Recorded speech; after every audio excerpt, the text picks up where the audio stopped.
welcome to another episode of Redacted Nuisance. I'm Dr. J, and this is Redacted Nuisance. What would have been called queer nuisance if there wasn't some kind of restriction on using the word queer and appearing in search engines and things like that. So, because I'm just putting this out, and you may be surprised or may not because you've listened to more than one of these are about 10 to 15 minutes of me just ranting that's recorded in one take and then published without me listening back to it. And you're like, wow, that's choices were made, and yes, choices have been made to do this. So, welcome to another episode of this. I have no idea what number we're on because I haven't even gone back and had a look at that. The effort put in here is so high. But what I wanted to talk about today was pride, and not pride as in last time as in the other time when I talked about being proud of myself, having pride of myself, but pride as in the month, as in the LGBTQIA plus. Must not forget the I and the A, and I'm getting better at remembering it all. Celebration month of celebrating who we are, or being celebrated, or being political, or being focused on. And as an older queer, and I'm now very aware that I am an older queer, I have thoughts, and I wanted to share those thoughts with you. Because some of those thoughts are based on the fact that I am, and I say I'm beyond the half-life or the LD50, which are both terms from chemistry. So the half-life comes from radiation, and it is how long it takes for the sample that you're looking at to go from one isotope to another, and have half of all of the atoms within there convert from one isotope to the other. Some half-lives are measured in minutes, some are in hours, some are in millions of years.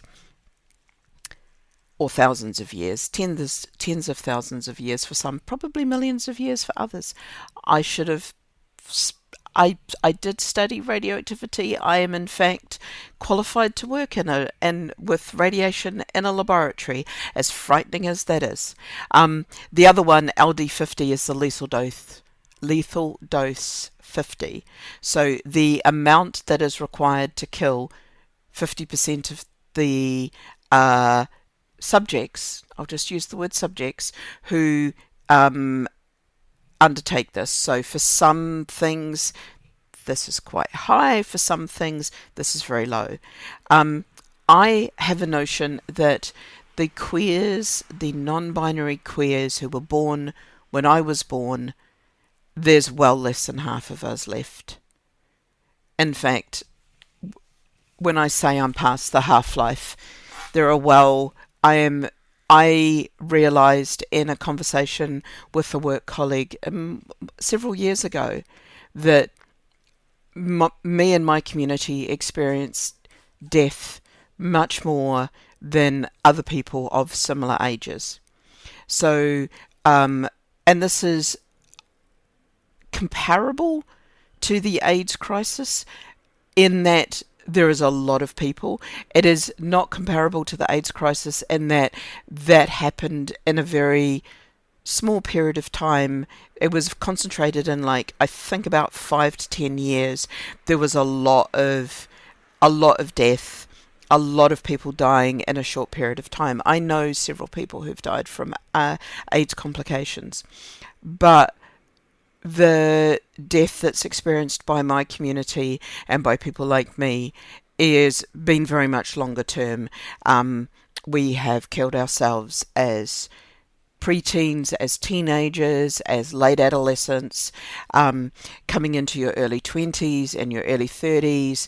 I know of people in their early 40s and 50s, and now in my mid 50s, life choices are catching up to my community as well. Our decisions around drink and drugs and exercise and self-care and bodily care and things like that are catching up as well. And I had this discussion with a colleague who had suddenly realised that where he grew up, he's about 10 years older than me, where he grew up he was starting to go to a lot of funerals for people that he'd been to school with. And I was like, oh, I've been doing that all of my life. And he was shocked. And it was that entire moment when I realised that my experience is not the cis heteronormative experience. Our community experiences death as a regular, persistent occurrence all the way through. I know of friends who have died at their own hands. I know of friends who have died due to complications from lifestyle choices of drugs and alcohol. I know of friends who have died through illnesses, things that people that young shouldn't have to deal with. And they did. And all of these things just build up on you. And it's one of those things. I have a young friend who is probably considered a queer elder, but a lovely young friend who keeps on thanking me for being around, thanking me for still existing. And it's slightly embarrassing, I have to admit, because I don't see anything special in my existence in some ways, but also I recognize what they're saying is that it is amazing to have somebody in our community who is there, who has been through another 20 or 30 years than most of the community, who has been through a lot of this stuff and is happy to be there and talk about it and go and do coffee and has done all of this. And yeah, that's kind of what I've been thinking about and what I started to write about, because it is it is an unusual space to be in a community. You don't I think the queer community, the LGBTQIA plus community, but I'm just going to refer to it as the queer community. Just allow me that just to shorten how long it takes me to say it.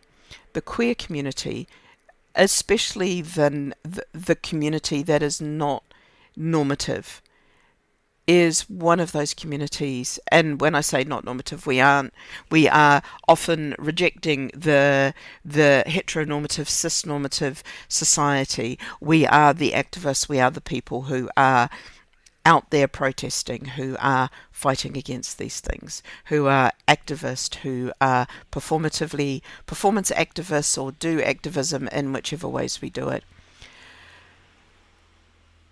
This community doesn't have that many elders, and it's shocking because I realise that I am 20 plus years older than most of my friends.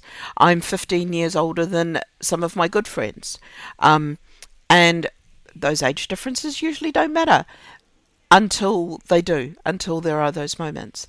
And during lockdown, I got quite introspective and I wrote this piece, which I'm going to read. Um, and I've just realised I have changed my recording program and I have no idea how long this recording is, because it's recording in seconds and not minutes or beats. I'm not entirely sure. I'm going to have to sit down and, I'll figure it out anyway. Who cares? It'll be as long as it is. Right. Here is a piece that I wrote. And it's bad poetry. No apologies. It's poetry. Just deal. And it's prosy poetry because I don't do rhymes. There is a constant fight in being an older queer. We've taken on battles, sometimes not in the right direction. We've got so used to our fists up, fighting to be seen, to be included, to be considered, we fear putting them down, as that hasn't gone so well in the past. We've started and restarted so many times, backtracked and reset. We've changed and adapted to spaces we've been given, taken spaces we weren't given, forged alliances that worked to get space, only to find more limits on us, because others got what they wanted and left the battle to us to continue. This toll wearies us. I can't be the only lucky one who gets enough help and time to recover.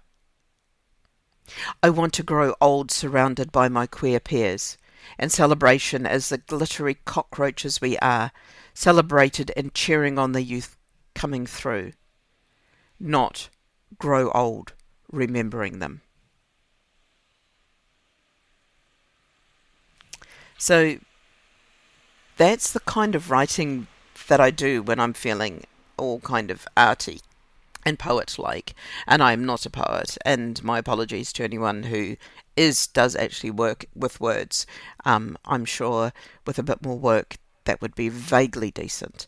But also, when I say there that I can't be the only one who's got the time, I have recently had one of the longest breaks that I've ever had from working to recover from a massive CPTSD episode. Um, and when I say a massive episode, and I was recording some of this through that, so I'm not sure whether you can tell the difference in how I speak now compared to when I was speaking earlier. But I was having multiple panic attacks an hour.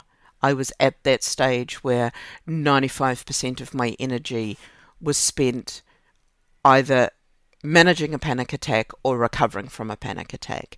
There was no time in the middle for me to be me. There was no time in the middle for me to breathe and relax and recover. It was simply just a constant battle against the panic within me. And I come from a background, and it's not just because I'm Irish. But I am the shield chewers. There is of the Lewis chessmen. There is a set. I think they're pawns or knights, I can't remember which, where they are literally chewing their shields. They are so enraged, they are so berserk, they are out of their minds.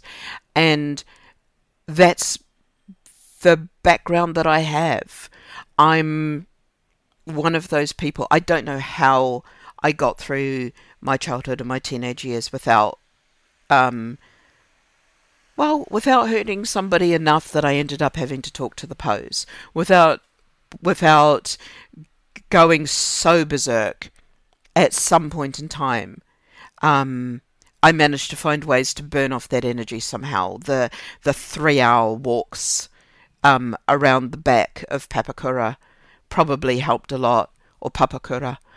Trying to say it slightly better, and I'm sorry. There are two pronunciations for Māori. There's the right pronunciation, where you pronounce it as it should be said, and there's the white pronunciation, where you pronounce it as you were taught it as a kid 50 years ago, and you're really having to struggle to remember the slight differences there. And my apologies, I'm doing my best in another country to sort out my pronunciation. You end up, when you're under stress, when you're panicked, people think when you're panicked, you become frightened, and you do. But it's fight and flight, and some of us are fight.